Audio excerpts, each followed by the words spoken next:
everybody. Welcome to another comic episode of Games My Mom Found. I am Mike Albertin, and who's on a poster of the cover of the comic with me tonight? My name is Jake. I forgot what my X-Men name was last time we did an X-Men episode. Terrel.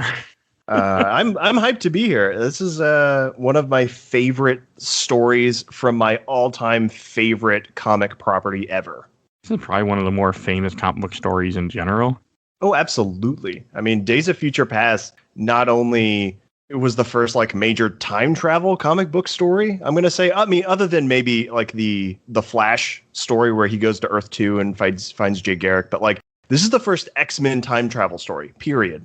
Like that's how big this is. Like that's been a trope since this issue came out. It's crazy. And so we're going to be talking about the Uncanny X-Men issues 141 and 142 and other stuff. Days of Future Past, which everyone probably knows that famous cover, which is the art for this episode, where Wolverine and Kitty Pryde are on the cover, and you have a poster behind them with the mutants, and they're all like slain, apprehended, and it just really shows you like what you're getting yourself into. It's really vivid, and the crazy thing about this story in general is that it kind of comes out of nowhere. Like this is. It just jumps into it. Like you're just in this alternate future. And so you really see this cover that's done by John Byrne. That's so iconic. This thing has been referenced in 20, 30 different, X-Men and other properties across time. Like it's iconic for a reason. And this came out in 1981. Oh yeah, it's a cover that everybody spoofs. I mean, even if you didn't know what the X-Men cover was, you've probably seen a spoof of it somewhere on the internet of something else. 100%. Like you have definitely seen this somewhere, an iteration of this. I adore it. It's just done so well. Yeah, I mean, there's so many goodies to find because again, this is 2 issues, but it's so dense, like most Chris Claremont issues at the time, that even just this cover, like.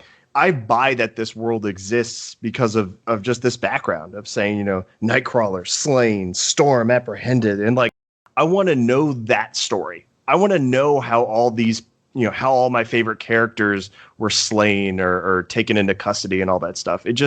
I immediately bought into this world.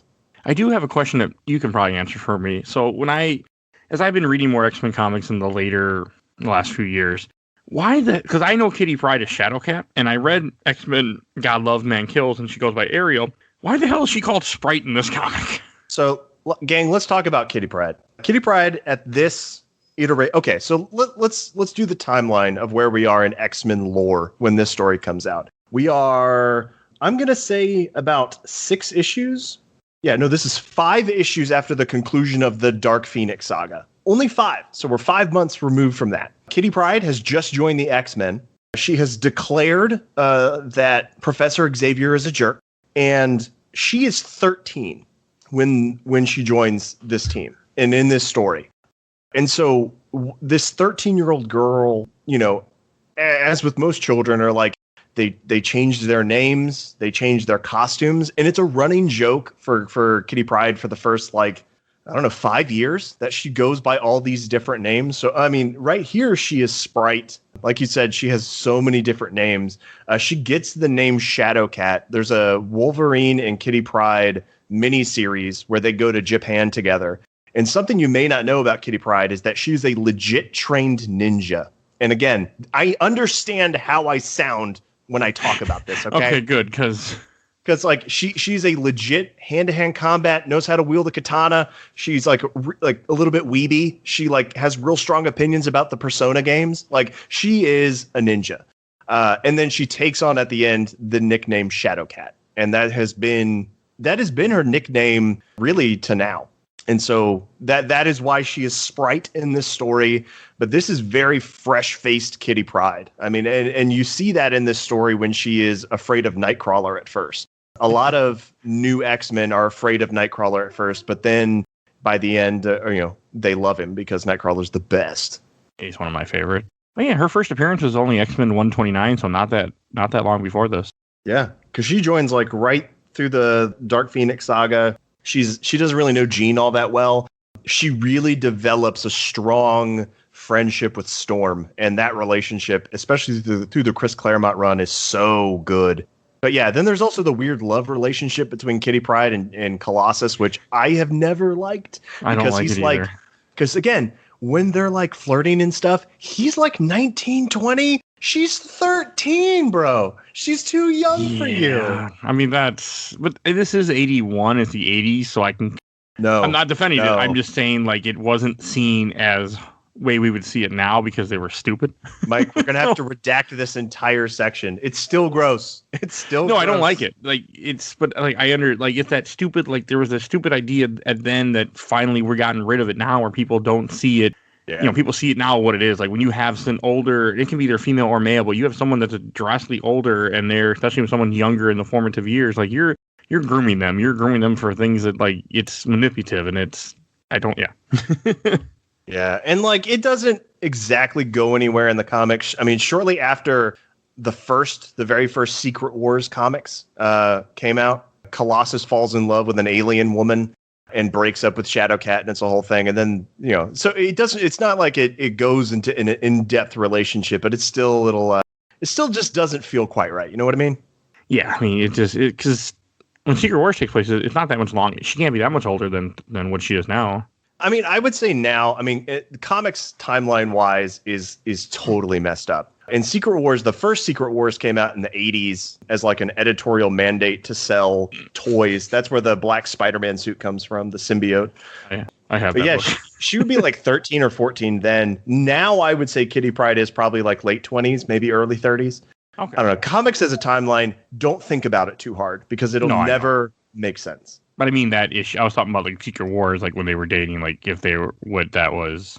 Yeah, probably like she was probably 13, still 14, and he's still 19. Yeah, it's still not good. It's still not a good, agreeable number that I'm gonna come to terms with. It was the 80s, I guess, is the way to put it. Yeah, but I mean, in the 80s, we still got this phenomenal story that really just set the stage for what X-Men is going to be for the next 50 years, 40 years. Your dog doesn't agree. I'm so sorry. No, it's fine. It's funny. But like even the way that the first page of Days of Future Past, like the way they do it, like the title Days of Future Past is on signs in the background and where Kitty is walking through New York. And the first line of the book is, "This is New York, the Big Apple. Once upon a time, it was a nice place to live. It is no longer." And it just shows you the ruin of the city. In the last line on the first page, "Welcome to the 21st century." Yeah, this dark apocalyptic future is the dark time of 2013. They were off by about 7 years. Like it's just so fascinating, and I'm like interested because they even like put a time in it. Like it now, a lot of the time travel stuff they take them 100 years in the future, 200 years in the future. Like I guess in the 80s that was still 40 years away or something. But now that we're here, 42 years. Yeah, it's not that far away. No, but we also see time differently now, I think, where in the 80s, seeing 40 years in the future, like, wow, we're going to be, like, you always remember the whole thing, oh, we're going to have flying cars someday. Yeah. Like, our technology is not going to jump to that level as quick as I think we thought it would in the 80s. Yeah, I mean, and you still think like, you still think that, 2010 was like yesterday, but really it was 11 years ago. And you're just like, oh, I'm so old. Yeah, time. You can also tell like this comic is in the 80s. There's a bunch of stuff that just wouldn't be in a comic that was made later or any kind of fiction later, unless you're trying to be like one thing I do want to mention that besides that, but like you see it in her first panel, you see Kitty Pryde. She has an M on her shirt or on her jumpsuit she's wearing, and they don't explain why it's there. I mean, not till later, but I didn't even catch that you can see the M clearly in the first panel you see her. That's a good point. I don't think I've ever like seen that before. I always associate the M marking with Bishop, who has that M tattoo over his eye. But that's a good point. Why does he have that tattoo? Is that just because he was a mutant and in that time they branded him? Yeah. So it's like it gets mentioned in other stories where he basically is raised in like a slave pen almost. Okay. Mutants are kind of abused. You can read about that in Messiah Complex, a story from 2010. Which I highly recommend. But yeah, that story and Bishop in general is kind of retconned into this Days of Future Past storyline. They're very, very similar. Okay. And just like when you see her walking, like the first part is her walking through the ruins of New York, and she runs into a gang that they're called themselves the Rogues. And I thought that was entertaining because when I think of Rogue, I think of, the character Rogue, not a group, a gang of people. I thought that too, because it's it's bold in the speech bubble. Yeah, and the first character you see is kind of a racist, like you wouldn't implication. That's what I thought about, where you wouldn't see that in today's age, where the guy has like feathers on his hat and stuff and a mohawk, and they're like, you can kind of tell they're going for like the, like an Indian vibe or something, just to be kind of felt racist. Yeah, I mean, I didn't pick up that vibe specifically, but now that I'm looking at it, you're not wrong. I didn't when I read it yesterday, but now that I'm reading it, and I'm just like, yeah, that's kind of like, that's unnecessary. Yeah, like a lot of the 80s comics are really bad. Like really bad about depictions of Native Americans, like because it's all very stereotyping, and you can tell that they didn't really talk to anyone who's like, well, the character I immediately think of is Danny Moonstar from the New Mutants, and it's like she's Cheyenne. And do you think that any of these creators talked to someone from the Cheyenne tribe? No. I mean, she just like, her costume has the feather and the war paint, and it's just like, oh, this doesn't feel good in 2021. Yeah, because we're more intelligent and more aware. Yeah, but I love this intro scene. It just really jumps you into this story, like Kate Pride, and that's something we need to talk about too. Is like, it's not Kitty Pride. She doesn't go by Kitty Pride. She is Kate, and that is a really interesting distinction. Is that Kate Pride is like walking, trying to deliver something on a mission, and she gets caught in this trap by these racist, not Native American thugs. And she like doesn't have her powers because she has that like the anti-mutant collar, which, who knows the science behind those things. But she still kicks ass. I love it. She's such a great character, even without her powers.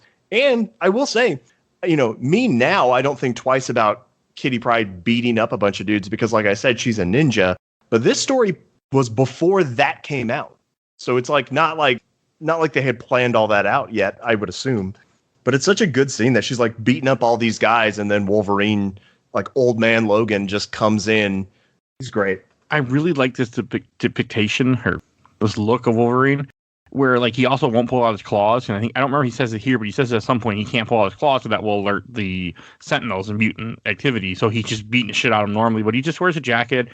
He's not, I like the way he looks. It just looks like a normal guy with a cool jacket, like he just got done playing Resident Evil 4, and he's got white hair. Yeah, he's like got a little bit of like a Leon vibe or a like Indiana Jones vibe too, with the jacket with the puffy like sides on it. I really like it. It's really good. And the whole point when he was meeting her was to give her some part for a transmitter that they don't explain, and then he goes off in his way because I think they briefly mentioned Kate lives in a internment camp where Wolverine is one of the few mutants that isn't in the camps. He's just off running around in the wasteland.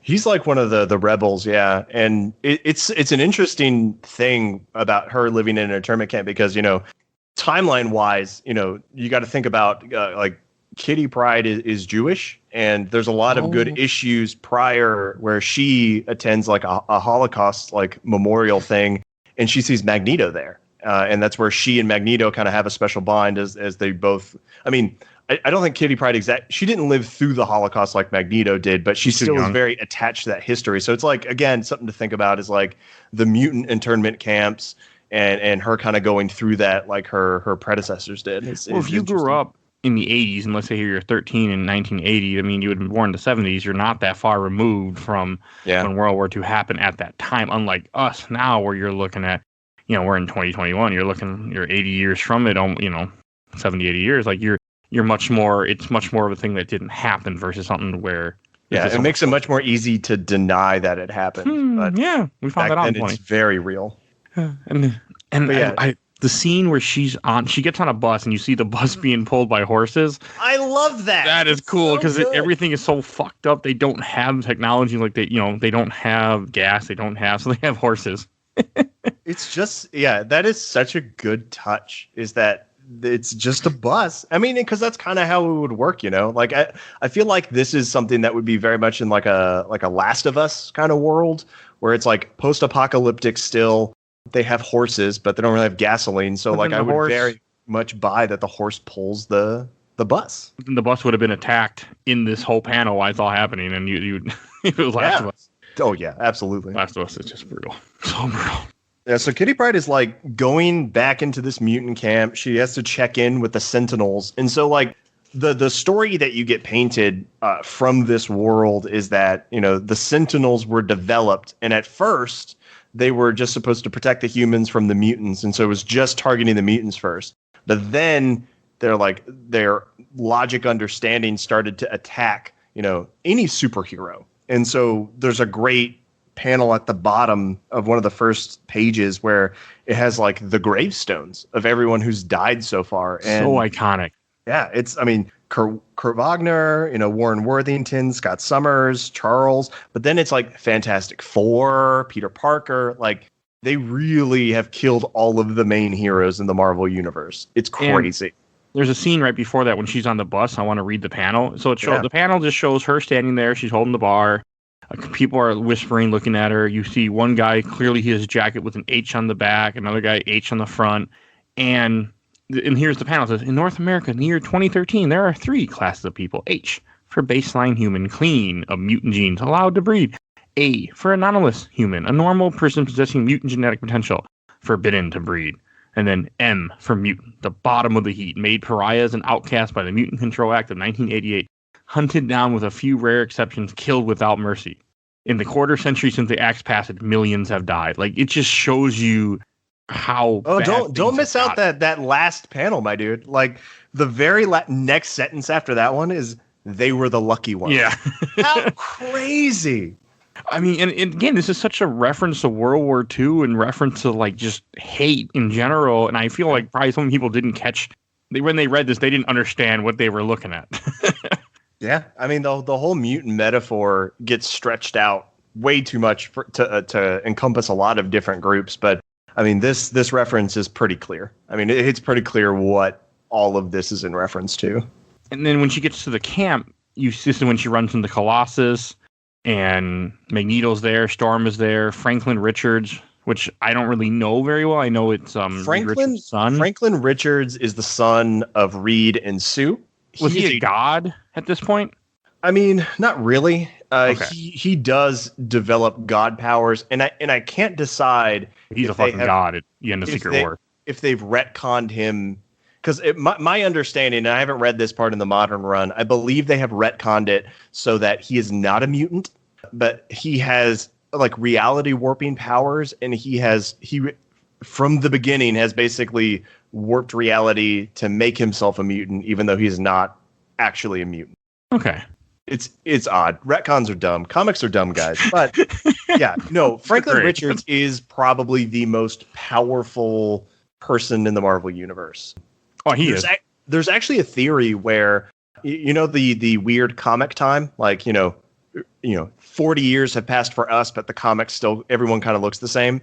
There's a theory out there that Franklin Richards has warped the Marvel universe to keep all of his friends young.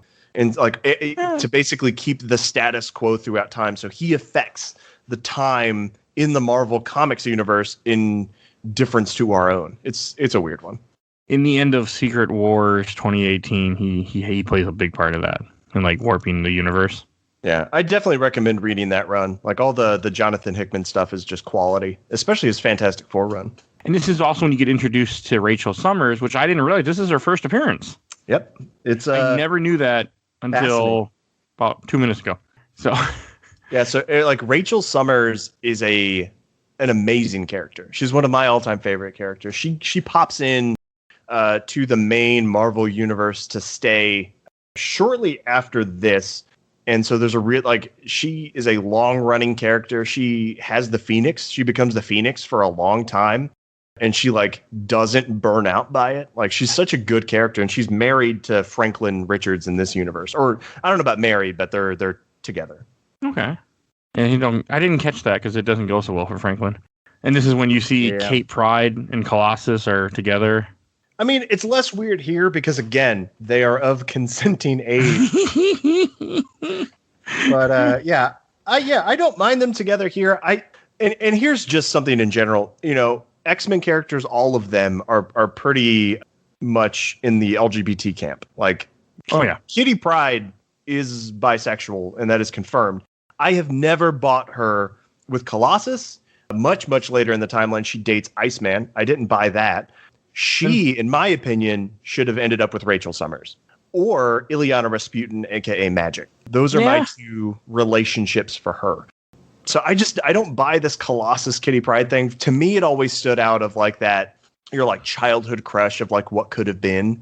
But like every like new writer who comes in to try and write Kitty Pryde, they always drag the dead corpse of this relationship back out, and it's always a bummer. It just seems like such a waste of time. She dates Star-Lord at one point in the current comics, or maybe not current anymore. In like 2013, 2014, when Brian Michael Bendis started writing.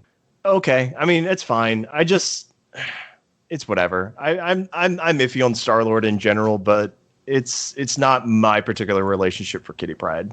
No, and this is when you see that their whole plan for that transmitter that Wolverine gave them is they build this little device which helps them like use their powers still for in a small radius, I think it is. Yeah, it'll disable those anti-mutant collars they're all wearing so that they can use the powers to go back in time. And it is cool that when you see Magneto's in a wheelchair like Xavier. Yeah, it's a really cool, like, because you just see when he first rolls into the scene, all you see is the back of the wheelchair. So your first thing, and you don't see the body in it. You're just thinking, oh, maybe this is Xavier, even though you just saw his gravestone. And then it happens to be Magneto. It's really cool. And this is when Rachel Summers then, because their whole plan is to send Kitty Pryde back in time to stop an assassination attempt or assassination of Xavier, Moira McTaggart, and Senator Robert Kelly. And with, what the hell's her name? Rachel Summers' power, she's able to send Kitty Pryde back to herself back in 1980. Yeah, and they choose Kitty Pryde because, again, she's at the time that she goes back in time, she's brand new, so she doesn't have any of the psychic defenses, and that's how she gets back into her old body. Because like all the other X-Men are trained. Like you're not going to get Wolverine back into his body. You're not going to be able to get Storm or Warren Worthington. But Kitty's new. She's not even had her first Danger Room test, which is the next few pages, which is so funny. So they send Kitty Pryde back in time. It makes so much sense. I do like those. I do like the Danger Room couple panels, and I just love seeing Angel, even though I like Archangel better. But he's a character who's really grown on me over the years. Yeah, he's had a very, very awesome character arc over time. Because Angel itself is pretty boring, I would say. Because all he does is fly around. But Archangel is so fascinating. His stuff with Apocalypse is so good. There's so many good stories to be told there. I'm very happy where they took his character. And the whole like Danger Room thing where she just screwing up and almost getting killed and not prepared for it. And then the next page or two, it shows when she's trying Danger Room for herself and she's just passing every test just fine with her ability to phase through everything. Yeah, so like she walks into the Danger Room and the X-Men are all fighting these like huge machines and like it's very dangerous and all these things and everyone's worried about her.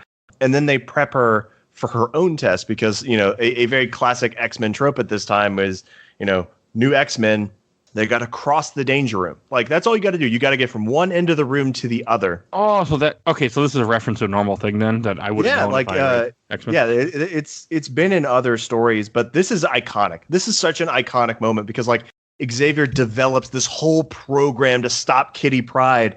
But, of course, she phases, and so nothing hits her. Like, she just walks straight forward with her eyes closed, and, like, from the side of the room, they shoot these, like, bags at her. They go right through her. They try and shoot these like mechanical ropes at her. Those go right through her. The like machines from the walls like try and squish her. But of course, she just walks right through it with her eyes closed. It's so funny. And like the best scene is where it shoots to all the X-Men in the control room just laughing, cackling. It's I do like that. Good. Like these character moments, like more than just like heroes punching each other. Like these little moments like this are what make the X-Men such a good book to read. It's just it's a family. It's a found family story. I mean, that's why you have a whole X-Men comic and one of the annuals. It's just them playing baseball. Oh yeah, that's the whole issue. Is just them playing baseball. I have it. That's all I know. that's how you know that the Fox X-Men universe failed because we had like 11 movies and not one of them did they play baseball. That's some bull. That's some malarkey right there. And it's after she finishes the Danger Room, right when she's just about to leave. That's when Kate Pryde goes into Kitty Pryde and she passes out. They go and grab her and put her in the room or in like the med bay. And the part when she first wakes up and she sees Nightcrawler and he realizes that he's alive and it's not Kitty, it's Kate now. And I guess it didn't click to me as she's scared of him, so it makes it even more odd to them that she just grabs him and hugs him. Yeah, it's such a little moment. Like it's something before she does her test. I skipped over that. Is like Nightcrawler comes in to say hi to Kitty because she's new, and she is dead scared of him. Just wants nothing to do with him. And so they have a little conversation about that. But then after Kate Pryde takes over her body, first thing that she does, after they take her to the infirmary and everything, first thing she does is she wakes up and gives him a huge hug because she missed him because they're friends. I mean, he's been dead. Yeah, he's been dead. I mean, imagine if you go back in time and see people that you have lost and be able to see them again. Like that's got to be such a, especially when they're all lost, traumatically, not by health issues, but by big giant robots killing them. Yeah, I mean, and something that I will say is like you get to see this relationship develop over the time in this X-Men run, but like particularly between like in the 80s, there was a book called Excalibur, which is basically Doctor Who if it were the X-Men. It's pretty great, but the team is like the Britain team, and it has Rachel Summers, it has Kitty Pryde, and it has Nightcrawler. And they were a team for like a decade. And so like that relationship is so foundational. So even like just reading this older run, you're like, oh yeah, Kitty Pryde was scared of him at first. But that it makes the hug when Kate takes over her body so earned, because looking back, like that is where their relationship leads, is that they are best friends because they were teammates for 100 years. And then she starts telling them the story about what happened in her timeline and who she is and why she went back.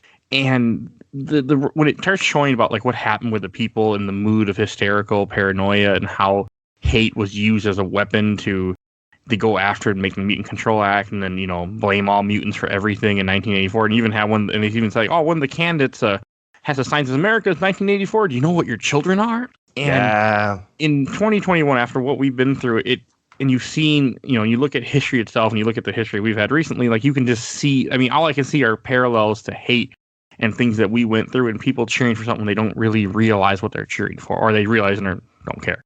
It hits me a different way than it would have when I read this book. Because I first read this in 2014 when I first read it, and it hits a little differently in 2021 when I reread it. Yeah, it hits a little different when we went through a little bit of a fascism deal. But I will say that 1984 "Do You Know Where Your Children Are" thing, the lead up to this, that was an ad that was put out in comics and in comic book stores as just a poster with no explanation. And so like you would just see that and you're like, what is this? It's like, United, do you know where your children are? Like the mutant thing. Like, but that was an ad they took out. I love that. That's such a cool like marketing thing. And it's so iconic and so perfect for this story and for just X-Men in general, I think. Yeah, you wouldn't see it now because people might take it literally. Yeah. Like the market in general is a little bit different now. Like comics just aren't as popular as they were back when this was coming out. No, it was a different time. Much different time. And there's a couple really good panels that talks how the Sentinels got reactivated because the Sentinels were around earlier in the X-Men. And it has another panel where it shows where the Sentinel, you talked about earlier, where the Sentinels decided to destroy all super beings. And one of the beings that they have crossed out here, there's a couple that kind of go like, really? Like they kill Vision. Vision's a freaking android. And they kill Daredevil. There's no superpowers there. They kill Iron Man. There's no superpowers there either. Yeah, I mean, that's true. I think it's just some of these are like they just took on the potential threats to their power. But like, yeah, you're right. There's no powers there. How the hell did they kill Hulk? That's one that really confuses me. I was like, how does that work? Because like we know now that Hulk is basically unkillable.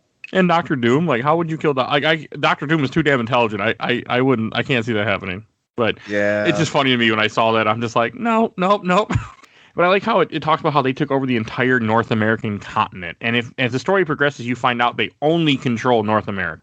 Like the rest of the world is still free of the Sentinel. They just completely wiped out North America. And again, in a 2021 world, like I get it. I get why North America would be the one that gets like bungled because of some dumb decision that gets made as opposed to the rest of the world. It also reminds me of Handmaid's Tale too, where North America, like America, United States is all screwed up, where like Canada is its own thing and they're at war with each other. And it's kind of like that's referencing here a little bit, where Canada is still its own thing and not. That's what Wolverine's doing. Is he mentions like the Canadian Army or something like that. That's what he's been doing this whole time.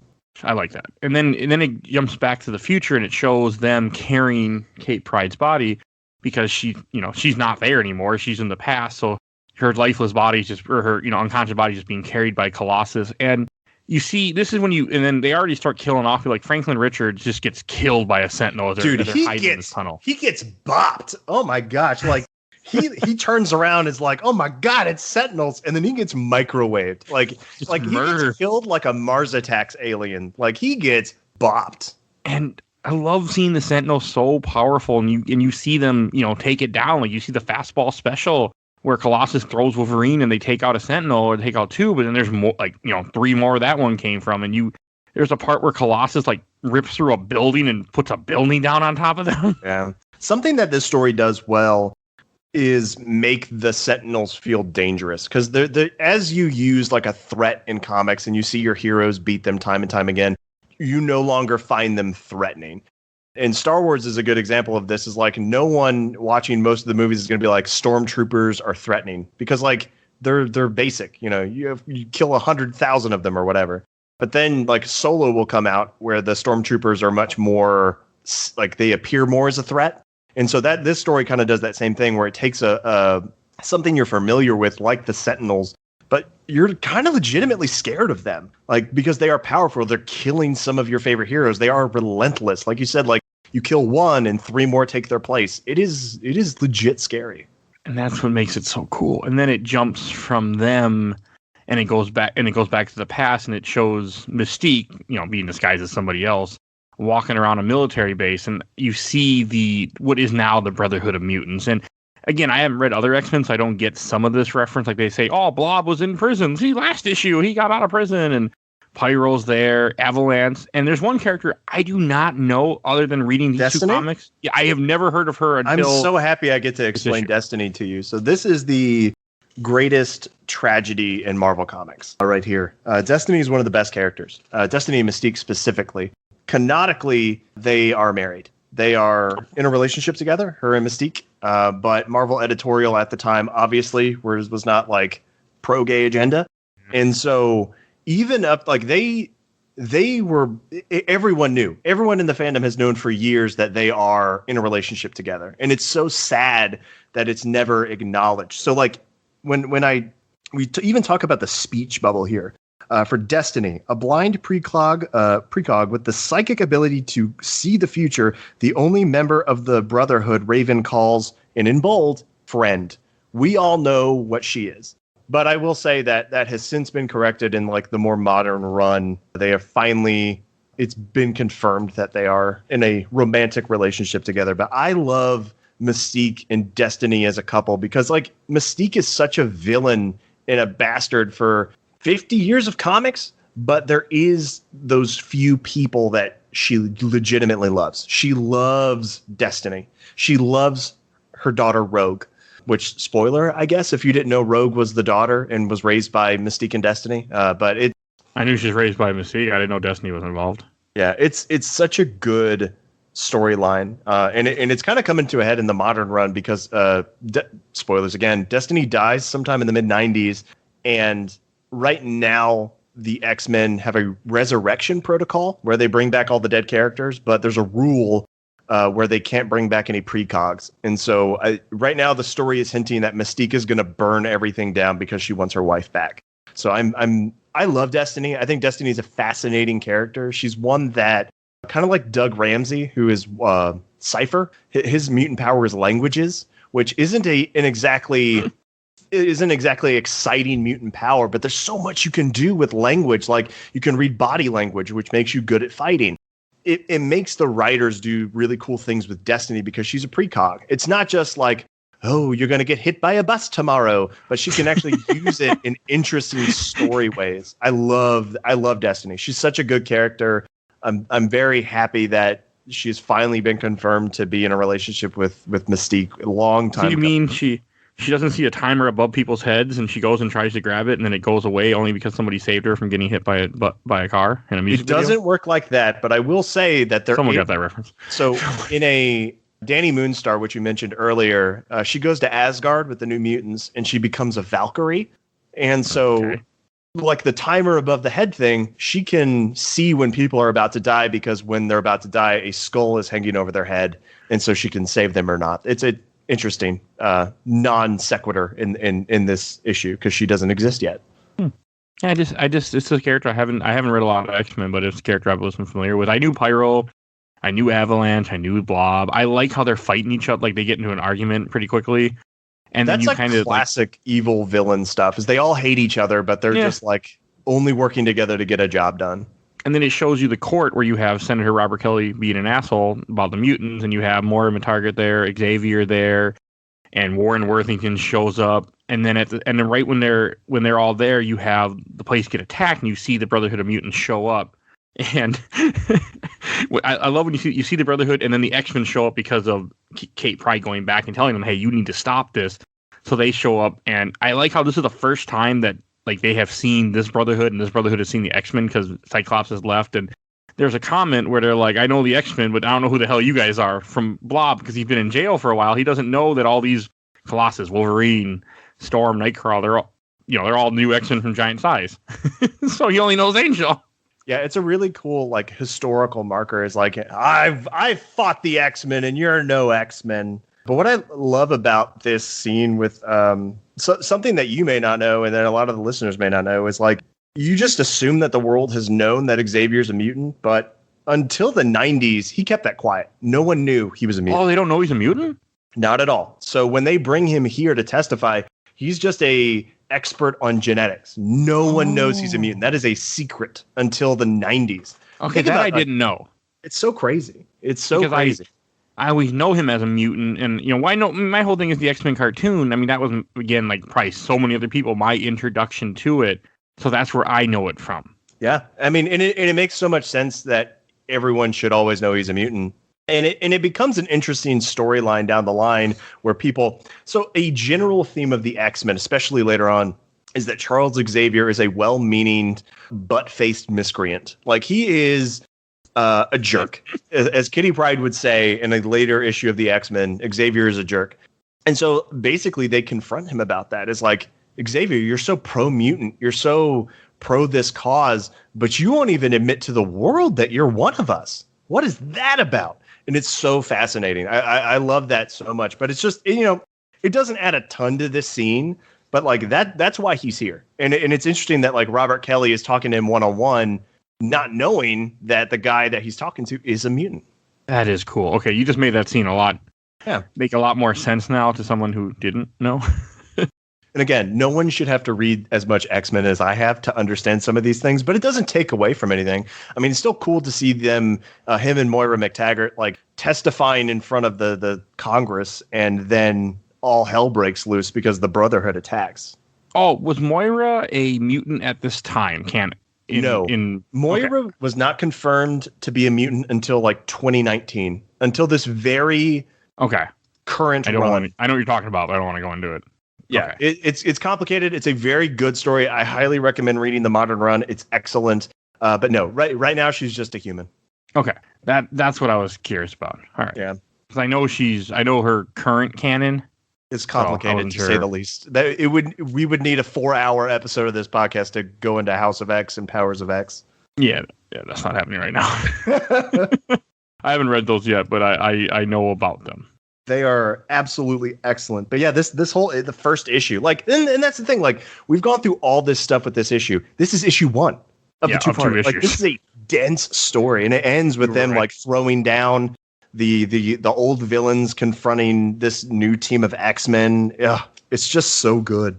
And then the second issue 142, that's another classic cover. Not as classic, but you have a Sentinel holding Storm in one hand with a spear through her body, which I didn't catch until now. With the other hand, he's blasting Wolverine, and then on the cover it says, "This issue, everybody dies." Yeah, and I love this cover because it's very simple. It like color wise, it is very minimalist. Like it's not very flashy. At the same time, it is flashy as hell because like he's annihilating Wolverine to bits. It's so good, and this does something that a lot of comic book covers don't do nowadays, where like the cover will be something that doesn't remotely have anything to do with what's inside the cover. But like this cover is basically a panel in this comic. It's so good.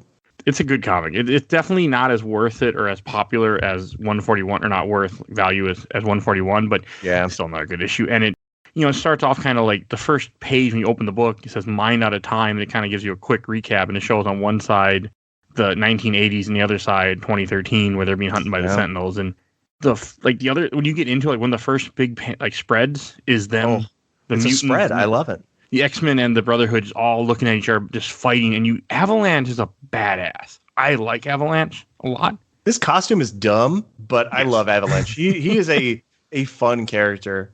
He's never really been in a lot, has he? Like anything outside of comics? I mean, he pops up in the 80s stuff. So here's something that you may not be aware. So in the 80s. Man, I want 141 now. Yeah. In the 80s, Mystique works for the federal government for a little while in a team called Freedom Force. Her, Pyro, Avalanche, and Destiny. I can't. Blob is probably in there as well. It's right. It's after this.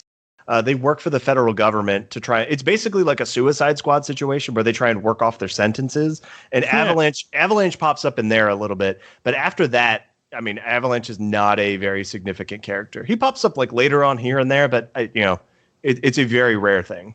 Okay. But I love this spread. It's such so good classic. Explains who everybody is, kind of what their powers are. You get the dynamic just by the look of it. It is like, for me as like a comic book reader, I really appreciate stuff like this where it is very clear what is happening. If this was my first issue, I would kind of get the gist and know what's going on. It's a really, really good part 2. Oh, and also something I just learned. It is 141 is the first appearance of Destiny, Avalanche, Pyro, and Rachel Summers.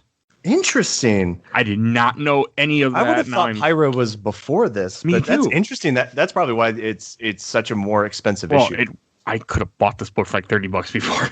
I'm kicking myself right now. But it is so okay. That makes this book way more cooler. That makes sense now. Wow. But yeah, no, it's so good. Like, and you see them fight, and seeing them fight the X-Men, you realize now that I'm realizing this is the first time they've ever seen each other. The first time these guys have ever worked together really in the comics. And I mean, Pyro making a freaking fire claw to grab Colossus, and just it's so good. And he's jumping around to Mystique being Mystique and trying to kill Xavier and Moira because that's why she's there, to kill them and stop the mutant act from happening. Yeah, Mystique's powers. I mean, she's a constant threat to the X-Men. Like throughout all time, she is always a force to be reckoned with. And it's this stuff that explains exactly why. Is like, some chaos happens. You think someone's here to rescue you. Nope, I'm about to murder you. The one part I don't like, because she gasses them. She gasses Maybe she Moira. wasn't trying to kill him. Maybe she gasses Moira and Xavier, and then she's like, I could kill you, but I won't for plot reasons. And it's just like, all right, okay. So maybe it's just because she's just trying to stop them. Yeah, I mean, I think just for plot reasons, she just doesn't kill them. But it's the fact that she addresses it. She's just like, I should kill you while I have the chance, but for the moment, I think you're more useful as a potential hostage. It's just it's so purple prose. It's classic Claremont. It's overwrought. It's great. I love it. And you want to talk about Destiny's costume and how creepy it is? I don't like it. She's weird. Like a blue leotard with a cape and then a gold mask that covers her face she has like an alien head. Yeah, it's like an alien, like egghead. It's weird. It's really weird, and like it gets better over time, but it still keeps that gold mask over time. Like that is the constant for Destiny. It's very strange, and we didn't talk about it, but in the future part, the reason what they're also doing with the unconscious Kitty Kate Pryde is they're trying to get to the Baxter Building, which has become the headquarters of where the Sentinels are, and that's what they're doing in the future. They're trying to get there, since now they can use their mutant powers to try to stop the Sentinels. Yeah, that's like their headquarters, which is, again, it's a little messed up, is that they killed all the Fantastic Four. And to think, too, I mean, Franklin Richards isn't with them at this time, but like for him, part of that is going home. I mean, that's kind of where he was born and grew up. And he died before getting there, unfortunately. But yeah, it strikes home for him as well. Yeah, it's something that really I didn't catch as much the first time, but now I'm like, oh, yeah, that's pretty good, though. And that's just something Marvel has done really well. I mean, just period, is making the world feel real and lived in, and that like characters in your Fantastic Four will touch in Daredevil, will touch in X-Men, will touch in Avengers and Captain America. Like it does really feel like a genuinely lived in world. And it's just little stuff. It's not directly addressed. It's just the headquarters happens to be where the Fantastic Four live. It's really cool. And seeing the mutants fight, like they run into a couple of Sentinels again, and you see Storm just being a freaking badass, which I'm not used to seeing Storm being a badass because I don't read X-Men comics. Oh my and she God. just electrocutes Sentinels, and I mean it's cool to see. And like when they get into the Baxter building, they're sneaking in, and then it's jumping back and forth to Washington in 1980, showing them fight, like and it's so good. And like seeing and these people are seeing these mutants fight, which is not helping their case because it's showing, well, hey, these mutants are violent. We need it's helping like enforce the idea that we need these laws. Like you have the military show up and they say, we're just going to who do we shoot at? Shoot at whoever. Yeah. It's a really good messaging that like, yeah, like that's the whole vibe of the X-Men. That's why this is so good, is like the whole tagline for the X-Men is protecting a world that hates and fears them. Is like they will go in and protect everyone, even though the military is there and sees them exactly the same way as they see Mystique's crew. Is like they're still going to be out there trying to save everyone's butt because they're the best.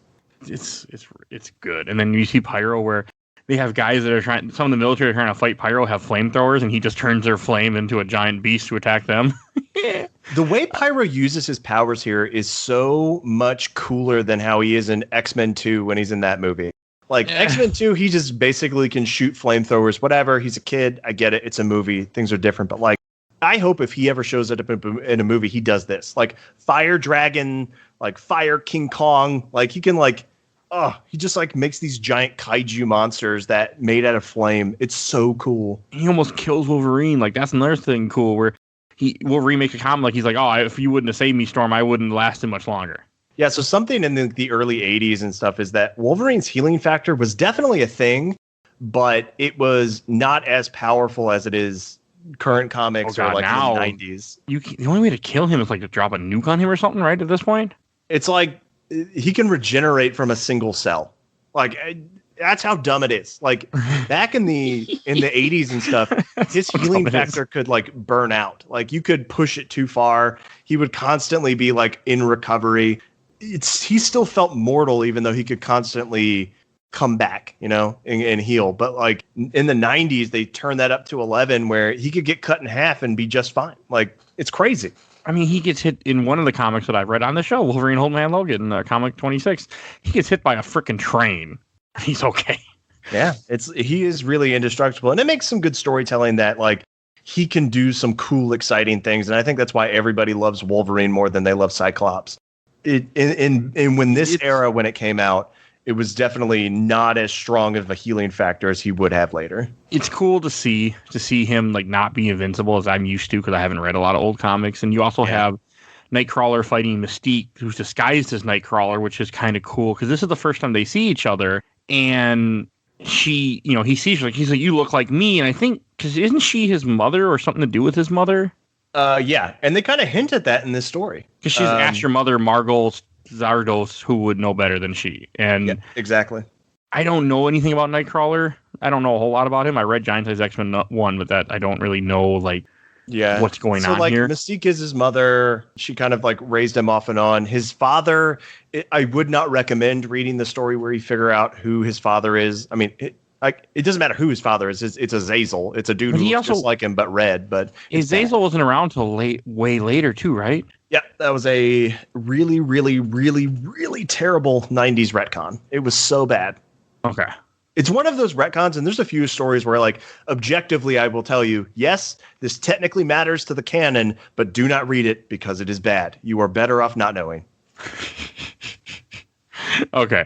I only know him because I've seen him mentioned in other things, but I'm not well known of him. He was in X-Men First Class. He was in that movie, and he was fine. But yeah, the comic of it, you just don't need to know Nightcrawler's dad. Nightcrawler is a wonderful joy of a character, one of the all-time greats. I love him every time he's on screen or on the page. But sometimes it's better just not to know. This next part, though, right after Mystique and Nightcrawler are fighting, is probably my favorite whole thing in this entire story, and I'll tell you why. So this next part, Wolverine can't tell the difference between fake and real Nightcrawler because he's been burnt up and it like messes with his scent. And Aurora, Storm, tells him to back off because she's the leader of the X-Men. She gets to make those calls. And he just doesn't care. He doesn't respect her authority because she's just new into it. And they have like a little like tit for tat. It's so good because like, I know you mentioned a little bit ago that you weren't used to seeing Storm as a badass. Storm is the badass. She is the goddess. Like, she is so good in like this early 80s, like this 80s run, this whole Chris Claremont run, which ran for like 17 years or something, is so excellent. And it's because of like people like Storm. Like, this made Storm so good. And the crazy thing is, like, as this story progresses, nobody ever questions Storm ever as the leader of the X-Men. Like, she is, because she proves herself time and time again. Yes, she has her powers, but there's a story that's not that far away in this run where Forge uses a gun and it saps her powers away. And there's a good chunk of like 8 years of comics where Storm doesn't have her powers anymore. Wow. But she's still the leader of the dang X-Men.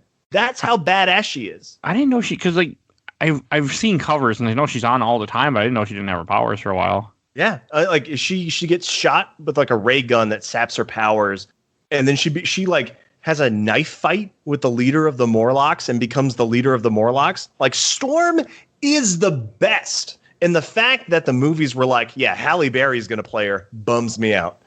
I love Storm. Storm is, again, one of the all-time greats, one of the all-time favorites. But that's what makes this scene with her and Wolverine here, where Wolverine's not accepting her authority and calls, like, because up until this point, Cyclops had been the leader. But 138. Storm is just the best. And so later on, when Scott tries to come back, he and Storm battle over who gets to lead the X-Men, and Storm kicks his ass. Even though she doesn't have power, she powerless beats him in battle with his powers. That's how great Storm is. She's one of the best characters. This interaction in here is so good because later on, not a single person on the team ever questions Storm's ability to lead. It's great. I'll definitely have to read more. I really highly recommend just the Chris Claremont stuff in general. It is dense, like all of this is. Oh yeah, like we're still on issue 2. Yeah, but it's something that doesn't happen today. Like, most creators stick on a book for a year, maybe 2. Chris Claremont revitalized the X-Men for almost 20 years. Like, he was on there from this like 80s, late 70s stuff until 91, 92. He really told one long story, and like, for the most part, it is all 10 out of 10. It's some good stuff from what I read. The few issues I read, where I've been on the show. Yeah. So and like after Storm and Wolverine kind of have their little argument, your boy Avalanche comes in and like does a tidal wave. It's so good. He's really cool, and he's really kicking myself that I didn't know that was his first appearance until now. So it's just, and they come up with really fun ways to defeat their enemies. Like, Blob is immovable. So Colossus and Wolverine come up with this great idea to like use Wolverine as like a fulcrum and launch the Blob up into the air because they can move the ground beneath the Blob. It's so funny. They punch him in the air until Avalanche. That's how they take out Avalanche. They make a rainstorm to stop Pyro. Yeah. Like, it's cool. Yeah, it's all them working together. Nightcrawler bops Mystique.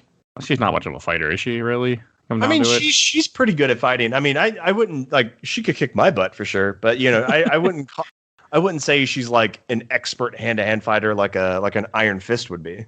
I like Iron Fist a lot. He's pretty good in the comics. I would not go to bat for the Netflix series. No, but I'm a big fan of his early comics. Yeah, him and Luke Cage. I liked a lot of their interactions. I hope they kind of revitalize those characters and those stories. I'm a big fan of Iron Fist. And then they jump back to 2013, and when you see Wolverine, Colossus, and Storm arrive at the top of the Baxter building to take out the Sentinels, and you see a Sentinel at a computer, like, oh, we got here, and he's going to do the fastball special where Colossus throws him, and he throws him, and midway, the Sentinel turns around, shows out, yeah, we were expecting you this whole time, and just vaporizes him. I love that. And again, it's the cover of the comic. Is like, you get exactly that, where he is disintegrated. It's so good. Like, they kill him, and then they kill Storm by throwing a spear through her, and you just see Colossus just go like kind of batshit and throw it out the window, and he's just like, I mean, he just saw his friends die in front of him, and you see him crying, and you see Rachel Summer, who's still holding Kate Pryde, hiding down below. She can feel it all. Like, because she's psychic, she can feel all of her friends and family dying. Oh, it's so good. And then it jumps back to 1980, where you have Kitty Pryde, and Destiny's about to kill Robert Robert Kelly, right? Yep, Senator Robert Kelly, which is what's going to lead to the whole problem that happened, but they don't know it because they're trying to stop, the mutant act from happening. And she has a crossbow for some reason. And right when she's about that threw me for a loop, is that she has a freaking crossbow, not a gun. Yeah. But the bolt looks more like a missile than it does a crossbow. Bolt. Definitely, yeah. And she phases through her, and that messes up Destiny completely because it just screws up her.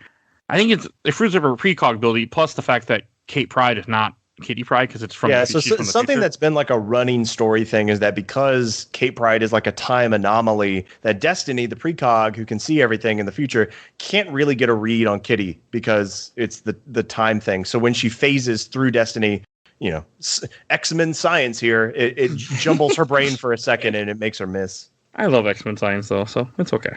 Yeah, there's a lot of stuff where you just to be like, oh, all right, you just accept it for the story and move on. You just go comic books. That's all. 100%. That makes your reading experience way more enjoyable. And so she saves Robert Kelly. The Xavier shows up, and it makes that point where they don't really understand that Xavier, Moira, and Target are mutants. Like otherwise, Robert Kelly would not be talking to them. Exactly. And then Destiny and they all get the Brotherhood get captured except for Mystique, and then it shows Kitty Pryde is on the plane, who is Kitty Pryde again and doesn't know what happened.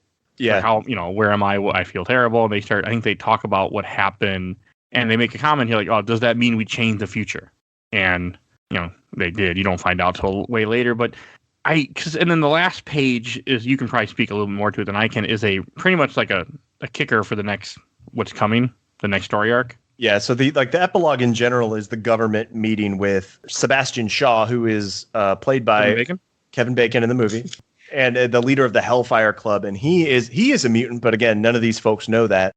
And they introduce Henry Peter Gyrick, who is a constant villain from the 80s, and basically to develop the Sentinel program in secret. And so, all these evil government guys want to kill all the mutants, yet they are working with Sebastian Shaw, who is a mutant, but they just don't know it yet.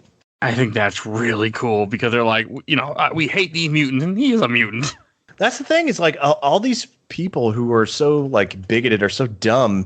Because anybody can be a mutant and then nothing changes them. Yeah, maybe some have wings and stuff, but that's what makes this metaphor so good and just it applies to current day discrimination and bigotry. It's so excellent. I really like that. I really like seeing Sebastian Shaw and seeing them working with him and they have no idea what they're doing. And you're exactly right. It sets up future stories. I mean, right after this, I mean, there's the Brood saga, where it's basically the movie Aliens, and just so much stuff happens. When does the Brood saga start?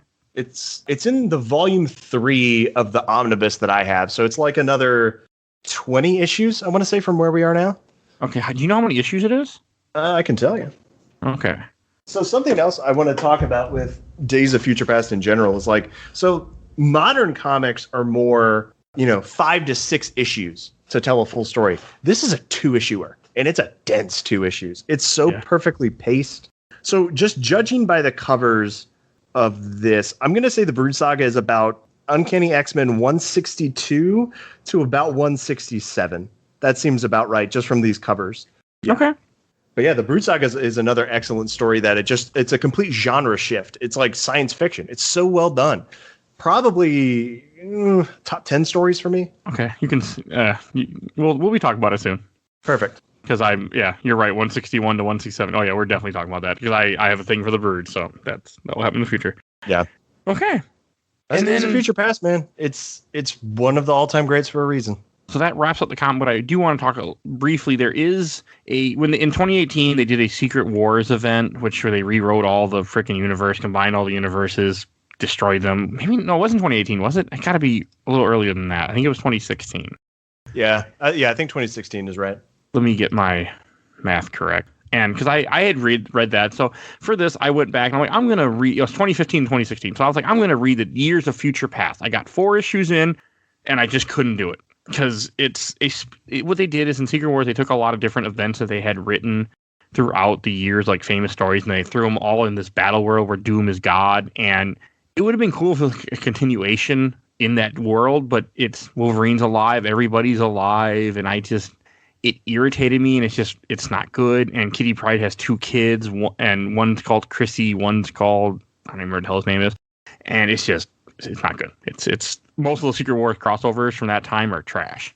A lot of them were. I mean, I can recommend maybe a handful, but none. I mean, just go read X-Men 92. It's just way better. That's the only one, and that's because I think all the nostalgia you have for it too. 100%. I would recommend the Inferno storyline, but Inferno is also the greatest X-Men crossover of all time. Never read it. Oh my god, it's so good, Mike. Come on, it's we're gonna change that. It's like late 80s stuff, but like like the lead into Inferno is about, I don't know, 5 to 6 years worth of comics. It's so well done and so well executed.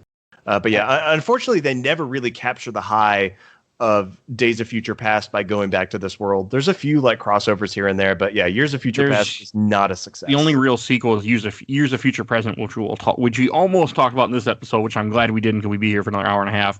And that we'll talk about at some other point. So there is a I know we talked about Excalibur for a brief moment, but there's an annual where Rachel Summers and Kitty Pryde are like out on the town or something, and Rachel sees her Franklin Richards in like adult, like walking around, and so she goes to find him, but it ends up being its mastermind who can like manipulate, reality, and so it's just a vision. But it touches briefly on some of the stuff with the Days of Future Past stuff with Franklin and a little bit of their relationship, but again, and it doesn't touch the highs of this story.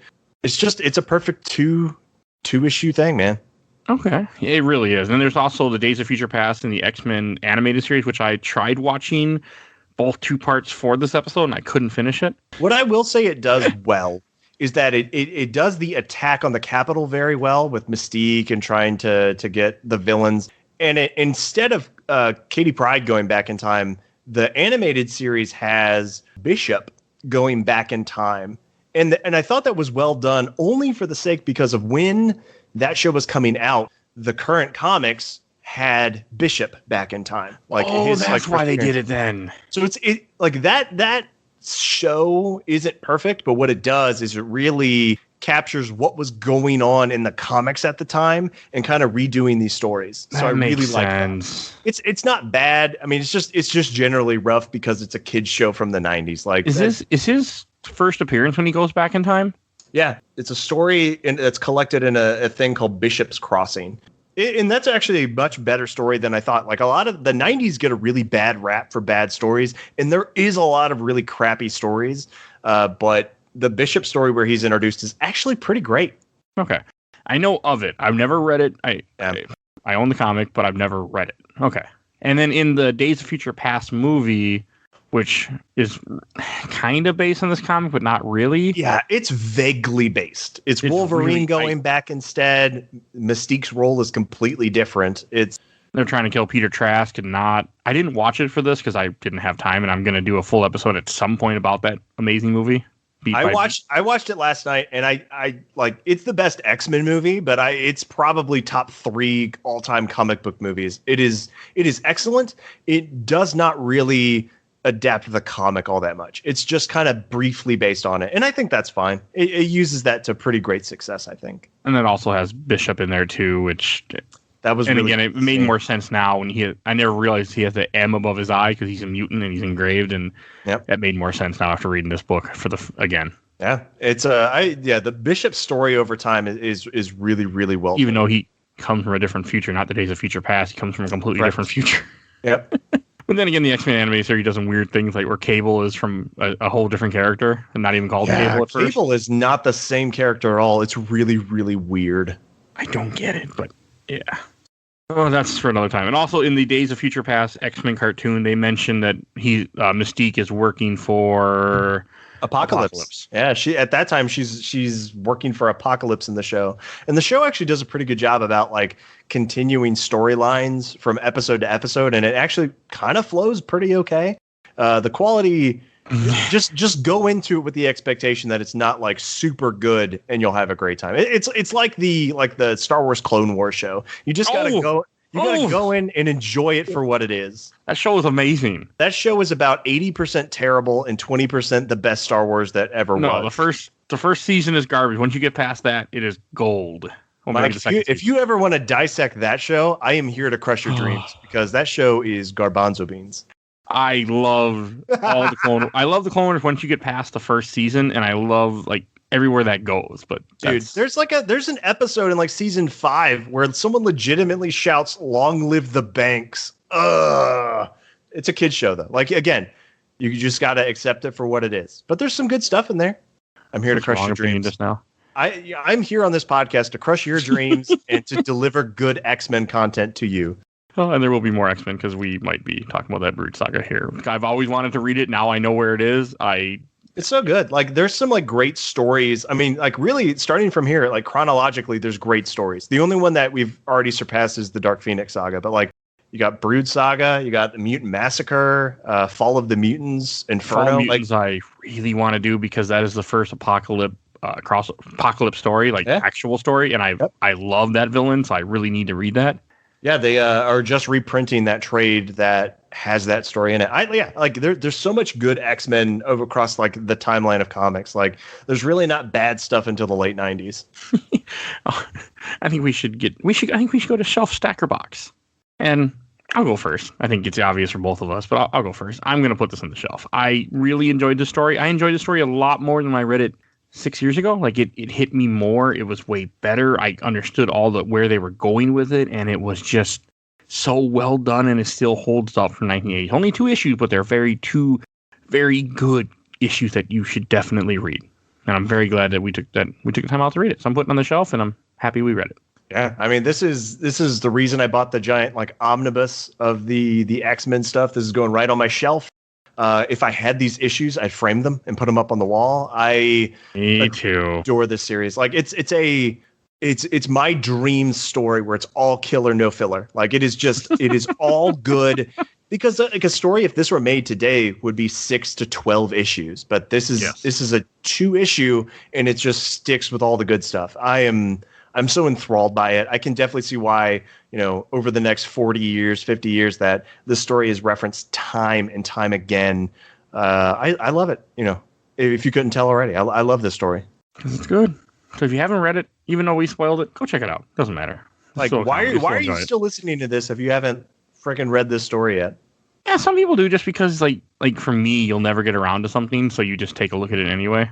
Yeah, I could see that. I would rather listen to a podcast that describes the Clone Wars TV show as opposed to watching all 9 seasons of that show. I can't help you with that. To break your heart yet again. I'm not going down that road. I have thought about making shows where I'm like, we could cover an entire series and just talk about that series, but I'm like, yeah, I need to get paid then. Like, there needs to be a living, and it's a lot. It's a lot. Even just the MCU, 23 episodes, and I recorded 21 of the 23 at the time of this recording, and it's just like, fuck, this is a lot. So, yeah, it's not happening unless people are paying me. That's neither totally get it. Someday, hey, if it ever takes off and I'm able to make a living off it, I will cover series, episode by episode, but not anytime soon. All right, so that about wraps up this episode. And Jake, Jim, where can people find you at? You can find me if you ever need legal assistance in specifically North Carolina. You can find me and I will represent you in a court of law. If you want to see me on the internet, really just go to youtube.com/thepopularcourt. I have a lot of Let's Play shows up there. Lots of stuff going up every day. I'm currently playing through God of War. I think that'll be switching to Horizon Zero Dawn soon, and then maybe the new Ratchet and Clank game. And you will see a link in the show notes to his YouTube channel. Sweet. And I want to give a shout out to our friend of the show, Bill Tucker, co-host of the show on the MCU. His show, A Gamer Looks to 40, his podcast is live, so definitely go check that out. You will see a link in the show notes to his channel. Also, if you want to support the show and vote in whatever our monthly poll is at this time, because I don't know when this is going to be released exactly. So we do a monthly poll every month on our Patreon. Just for as low as $1, you can help us out and jump on there and throw us $1 and help us out, and vote in the poll. So that will be up there. So definitely go take a look at that. And I want to give a shout out to our awesome intro and outro, courtesy of Bobby, aka Mike Tony from ZP Bite the Bullet. Songs the Cool Kid Squad. You'll see a link in the show notes to his YouTube channel. Definitely go check him out. And if you enjoyed our show, definitely go look at all our other episodes. We have covered games, movies, comics. We do all sorts of stuff on the show. So definitely go look at all those. And if you need more of an X-Men fix, we have done a few X-Men episodes over the time. Not enough, in my opinion, but we have done a couple. And we have done X-Men Destiny, also with Jake, episode 124. X-Men God Loves, Man Kills, the comic, 21. X-Men vs. Arcade, comic 7, where we talk about the a few X-Men from this run where they fight Arcade for some reason, because I really like Arcade, and we didn't have because Arcade's the best. He's not, but I really like him. He's terrible. He's a terrible villain, but for some reason, both me and my old co-host at the time were both really into him, so we recorded an episode about it. So it's there, so definitely go check that out. And please follow us on Facebook, Instagram, Twitter, and on YouTube. We post all the episodes on YouTube. They're just episode. There is no video because I don't do video yet at the time. So go check that out. And I think that's all that I need to say tonight. So we will see you guys all next time. Bye, everybody. Bye.